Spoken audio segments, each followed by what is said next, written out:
Bapak Irjen Pol Ahmad Kartiko, Deputi Penempatan dan Perlindungan Kawasan Timur Tengah, Bapak Agustinus Gatot Hermawan, Deputi Penempatan dan Perlindungan Kawasan Asia Afrika, Kepala BPNI seluruh Indonesia yang bergabung secara virtual, para pimpinan tinggi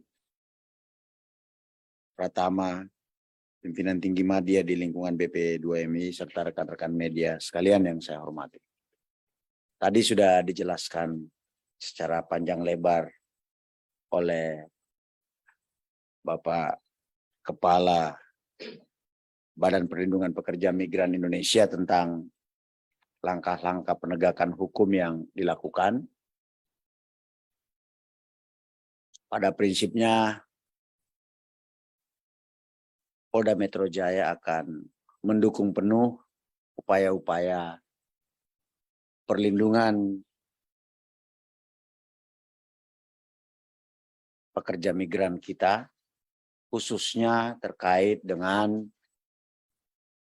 penempatan secara non-prosedural atau ilegal. Tentunya di lapangan kita akan selalu berkoordinasi, melakukan penanganan awal, membagi tugas terkait dengan upaya tersebut. Terkait dengan keterlibatan PT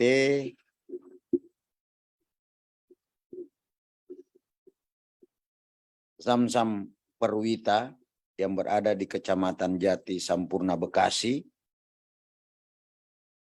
sebagaimana yang dijelaskan oleh Bapak Kepala tadi, Polda Metro Jaya sudah menaikkan ke tahap penyidikan.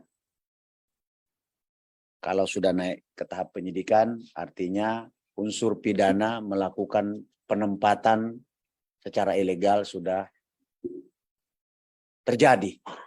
Tinggal sekarang kita menemukan siapa tersangkanya. Mudah-mudahan dalam waktu tidak berapa lama, saya sudah perintahkan Kasubdit Renakta yang salah satu fungsi dan tugasnya adalah melakukan penyidikan tindak pidana penempatan pekerja migran secara ilegal bisa segera dituntaskan. Kita tidak main-main, kita serius dalam hal ini. Ke depan, jika ada lagi TO-TO, kita akan jadikan sebagai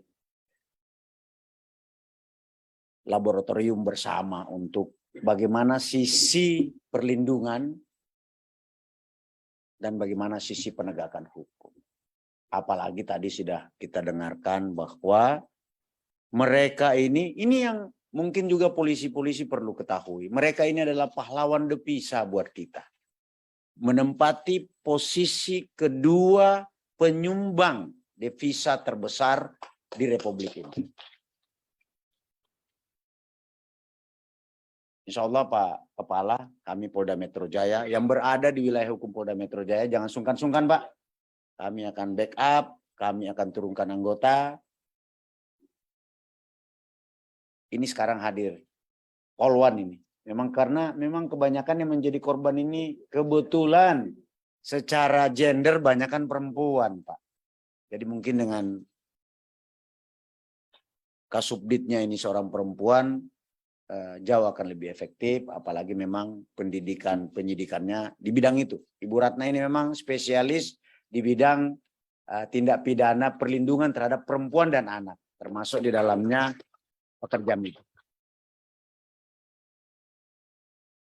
Tersangka yang terlibat dalam penempatan secara ilegal di PT Zamzam Perwita ini saya kira kita akan kejar. Bukan hanya penempatan ilegalnya, tapi juga tindak pidana lain yang menyertainya. Misalnya kalau ada di dalamnya transaksi keuangan yang menurut kita diperoleh dari hasil kejahatan, tentu akan kita juga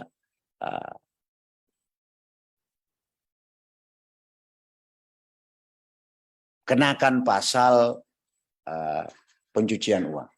Supaya ini akan jauh, sehingga aset-asetnya juga bukan hanya dibekukan operasionalnya, tapi juga kita bisa sita untuk barang bukti di persidangan.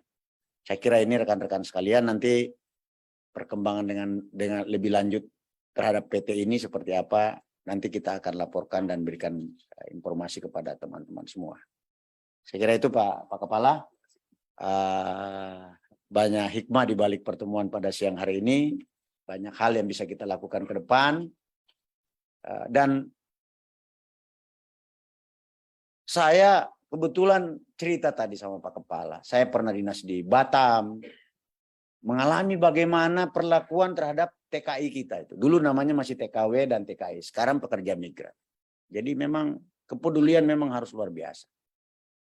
Di polisi juga Pak Kapolri sudah menekankan, kalau ada oknum kepolisian yang bermain, ya bermain. Ini kan bisnis bahasa sebenarnya ini, ya.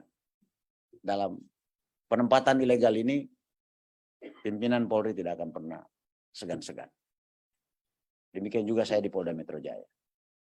Saya juga ketika masih kanit di Polda Metro Jaya, modus operandi di bandara itu, jadi bukan hanya pada saat dia ditempatkan, tapi ketika pulang, dan saya lihat itu sekarang, ini teman-teman perlu ketahui, kemajuan daripada BP2MI kita ini.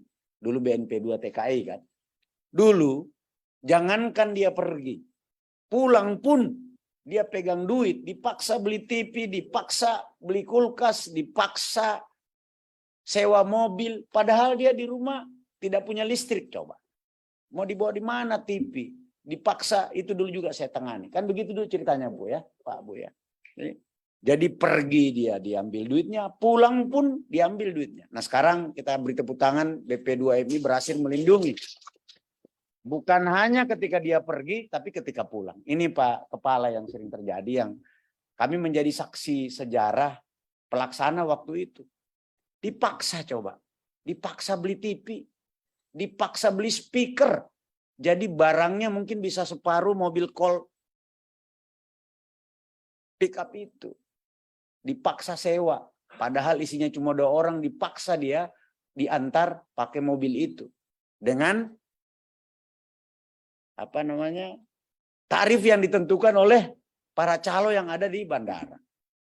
Nah sekarang alhamdulillah ada shelter penempatan jika ada masalah, kemudian pulang juga tadi. Saya jawab secara kuantitatif saja ya, nanti untuk rincian kasusnya mungkin bisa ditanyakan kepada Kasubdit.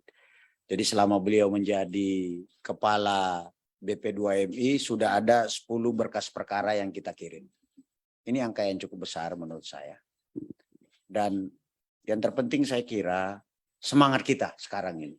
Semangat kita yang tidak boleh kendor, tidak boleh kalah.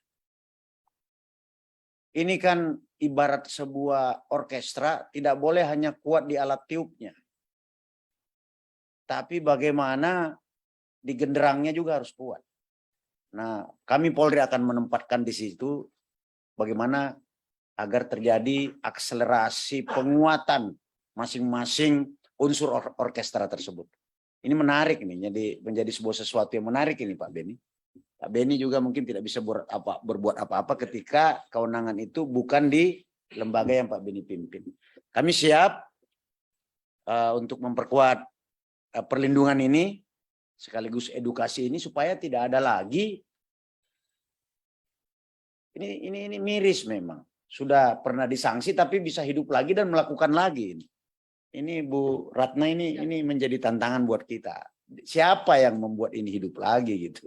Ini kan ya ini saya kira akan menjadi target Polda Metro Jaya berikutnya yang berada di wilayah hukum Polda Metro Jaya.